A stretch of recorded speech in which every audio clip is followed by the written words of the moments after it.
So let's hear Tiny and Kandi speak on it. So we open and Kandi asks how Tiny feel about being back on reality TV. Why even mention that? Why mention her scandal with her snapping turtle?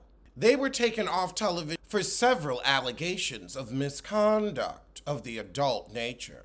I wouldn't even bring up Family Hustle, because of your family hustler. She gonna thank Bravo for letting her back on TV. That credit should go to the ASPCA. Tiny didn't want to do the show, but that's because of the allegations. You didn't want to be in the hot seat. We really hadn't heard anything from you, and it was lovely. It was lovely. Kandi said, I didn't want to do the show either. Well, hold on. If none of your group wanted to do the show, then why'd you do it? Did Latocha con you into it? Latocha must have con you into it. Tiny didn't want to mess up the relationship they had with SWV, but you didn't have a relationship to mess up. Kandi didn't want her group's business put in the street. She thought they'd be cool with SWV. They don't know if the sisters ever gonna be able to hash this one out. I think Xscape should continue as a trio. Latocha has proven over 30 years that she ain't fecal matter. So apparently, Tasha did show up to the meeting where they were arguing about the set list, but she was on Zoom, so they just cut her out. They could have cut her out of the show. But they still think Coco came to the meeting in a mood. I would be in a mood too if I had been arguing about a set list for 6 weeks and still couldn't get a resolve. So Kandi don't feel like she was being disrespectful, saying she felt SWV should go before them.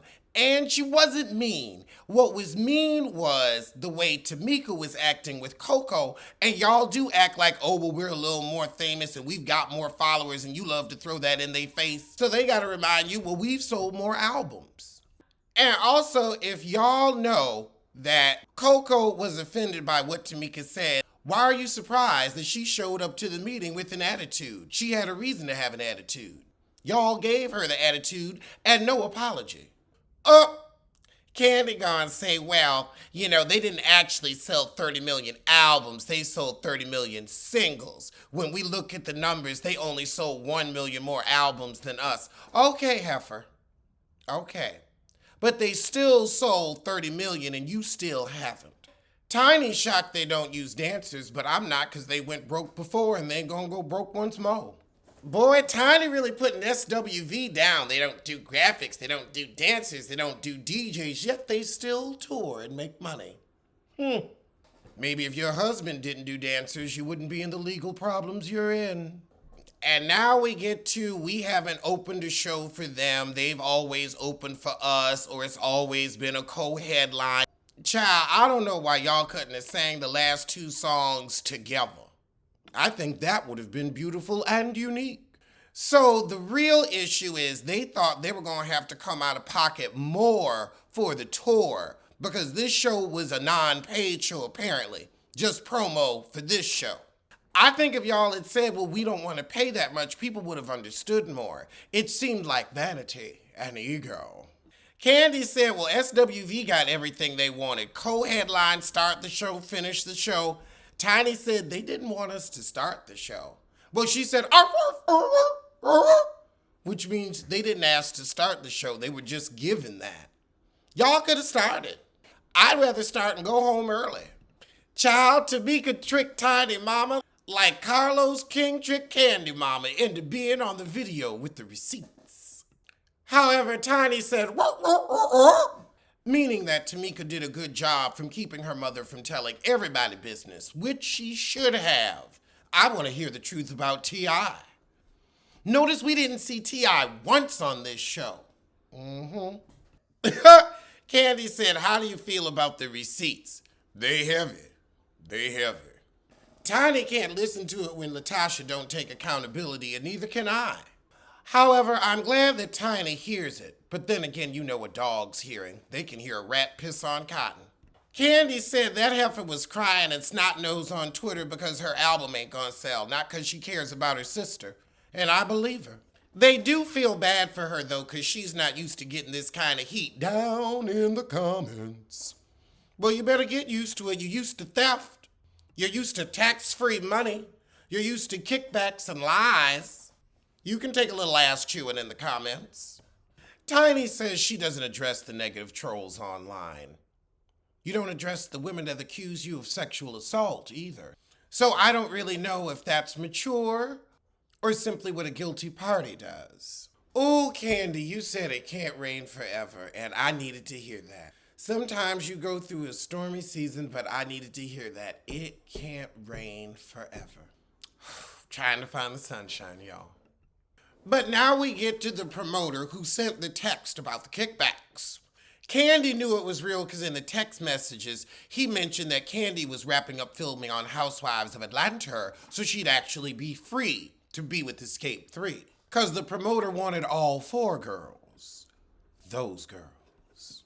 Oh, so Kandi and Tiny got COVID, and the promoter who paid the kickback was now screwed out of the deal. So the promoter wouldn't pay Rocky the rest of the kickback, and then they got mad at each other. And this is why Latocha has had issues with their promoter for all this time. Theft. And Tamika was surprised when Tasha started to ask him to bring Kandi back because they'd have to start splitting money 4 ways rather than 3. But now it makes sense because of the kickback. Tamika said it's kind of my fault because I dealt with Rocky because he has the gift of gab.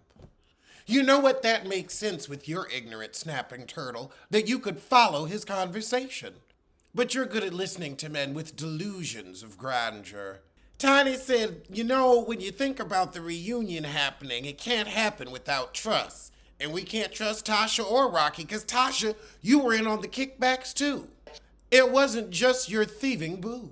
Kandi said her and Rocky never dated, and I would never believe a rumor that foolish. Kandi said, and we never fucked either. Tiny trying to throw a little shade. Tiny said, yeah, you told me you never dated. Girl, they giving her a bless your heart ending. They like, please, we gonna pray for Latocha, go buy her album, because she going through a lot right now. And we done just kicked her out the group. All right, well, that was the episode, so let's get to this week's Speak On It. I mean, they officially kicked Latocha out the group when Tiny said, you know, there's no way we could reunite because your husband is your manager and we don't trust him because he's a thief and so are you. And Kandi agreed. That means they ain't gonna perform with her no more. They've kicked her out of the group, officially. They announced it. A slick, sly announcement, but an announcement nonetheless. But let's see what Donna Wanna has to say about episode 5. Now, you gonna say Tamika was lying about Tiny having a piano in her dressing room when Tiny has just said on the Speak On It, she has had a piano in her dressing room. This is why we tell you to shut up, because you know nothing. You know as little as your hairline. Don, they did not bury the hatchet about the $30,000. They just said they were going to have another conversation. Tamika admitted nothing. Burying the hatchet would say, hey, I don't need that $30,000 back, or you hit me with that $30,000 on the first. There was no talk of it. Just Tamika bobbing and weaving, getting her little Kim on, dodging the question. What show were you watching? What show were you on? Okay, now Don Juan has a good idea. If he could stop saying so damn much. Ending the show with a combination song would have been amazing. Because they're both amazing groups. We love them both. That's why we're watching. That's why we care. That's why we've been obsessed all week. Girl, I'm glad this is only 15 minutes because, boy, you boring. Okay, I think the reason that people don't go in on SWV like they go in on Xscape when it comes to numbers is SWV always defends themselves with their numbers when Xscape is like, oh, well, we're the headliners. We sell tickets and we've got the fame and Bravo and VH1. They're like, 30 million. So it's a different attitude. And yes, Don, you did get off on a boring tangent. And honestly, working for Kandi Burruss, you should automatically know off the top of your head how many streams it takes to equal a sale. You are going on about calculations like a math teacher when your review is on reality. Well, that was boring and disappointing. But I'll see you for Speak On It episode 6.